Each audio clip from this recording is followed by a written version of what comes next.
My competitors, did I get that right? Yes. Okay. By the way, by the same token, there are times you are.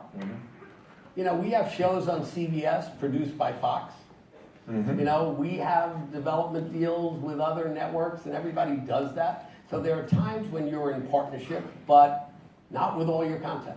That to me was a scary thing. Yeah, and I assume a lot of your hit shows do come from other studios, but you have found a way to own. Yeah, right now we own about 80%. And the most profitable show ever. Well, right. Yes. Let's talk about CSI and NCIS were both multi-billion-dollar shows. Literally multi-billion dollars to the bottom line of CBS, those shows, because obviously they had spin-offs. Obviously they are all over the world. By the way, those two shows over the last, I believe, decade have been the #1 shows worldwide, you know, in 10 years between the two of them. And the good news is they continue to make us money. The ownership of the shows, you know, I said something interesting. I said, last year we made $10 million from I Love Lucy, a show that was last produced in 1957. Okay?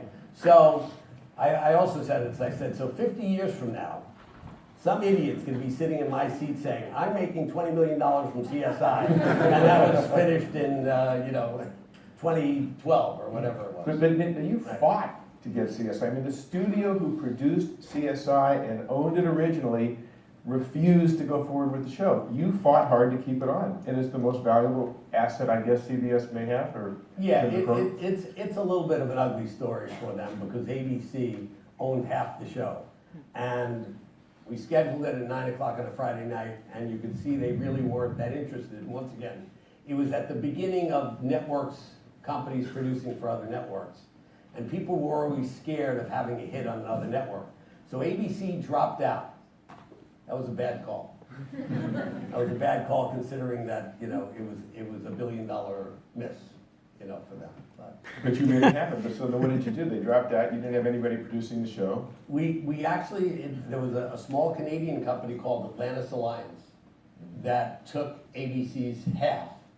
And as I said, they sold their company literally for hundreds and hundreds of millions of dollars. The profit on that side was over $1 billion. It was $1 billion mistake.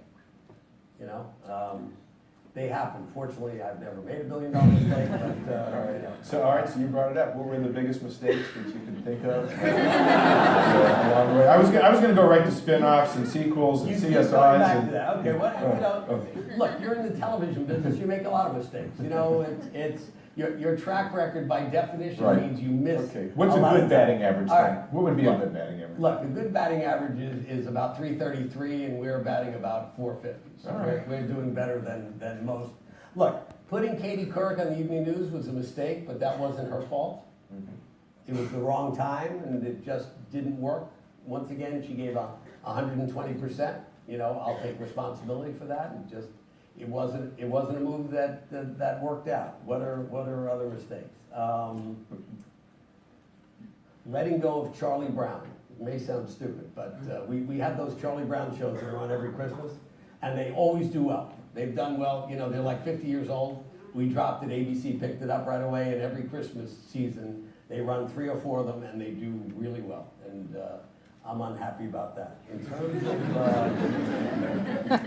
the good news is we haven't really passed on anything that became a monster hit. Are you going to hold your breath when Megyn Kelly's show premieres on another network? You didn't buy it. No, we didn't even get into the bidding. You know, we'll see. She's going up against 60 Minutes. I like our chances. You know, we'll see.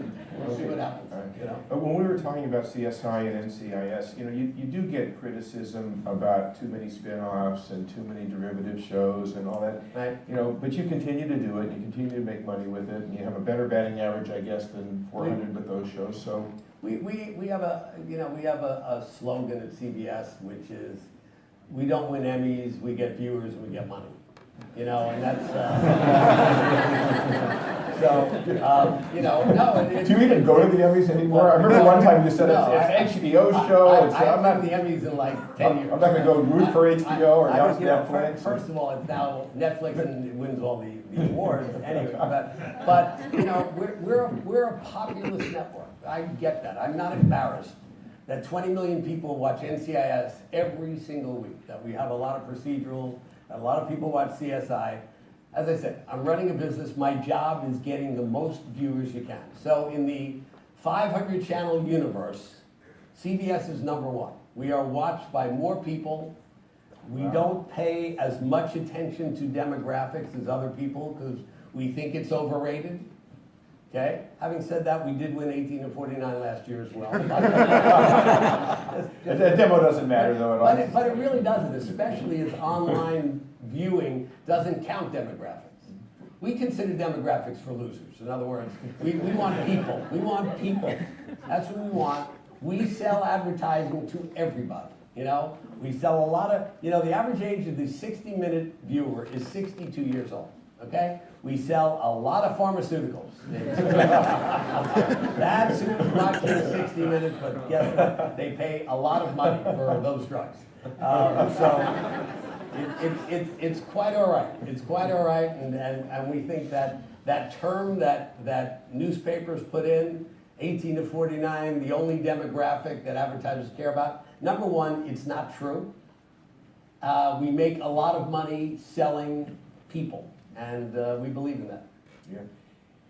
Do these, I mean, you brought this up about Emmys, we don't care about Emmys, but I mean, do they matter? Does it matter when you win these awards, whether it's Screen Actors Guild Award or whether it's the Emmys? Not in television. I think it matters in the motion picture business. I think clearly somebody gets an Academy Award or a Golden Globe, there's a bump in it.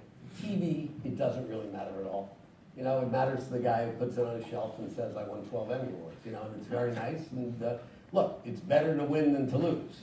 Having said that, it's not the most important part of the television business. Yeah. You know, you brought up motion pictures. We haven't talked about motion pictures. There are people here that are interested in that Right. business in this town. For a while, you were possibly a buyer of Viacom, Mm-hmm. and you would have inherited Paramount, Mm-hmm. who just contributed to a nice award here. Right, So right, whoever right. got it, congratulations. Very nice Um, studio.